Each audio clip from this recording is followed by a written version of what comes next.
Airtable is a cloud-based project management and collaboration tool that combines the functionality of a spreadsheet with the features of a database. Here's how to use it.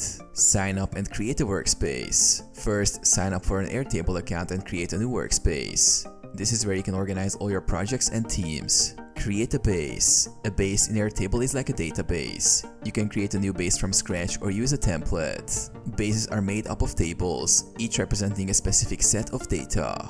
Add tables and fields. Each table contains fields and records. You can add different types of fields, such as text, numbers, dates, attachments, and checkboxes, depending on the type of data you want to store. Input data. Add records to each table by filling in the fields. You can also import data from CSV, Excel, or Google Sheets. Customize views. Airtable offers several ways to view your data, including Grid View, Calendar View, Kanban View, and Gallery View. Customize these views based on your project needs. Collaboration and automation. Share your bases with team members and collaborate in real time. Airtable also supports automations to streamline repetitive tasks.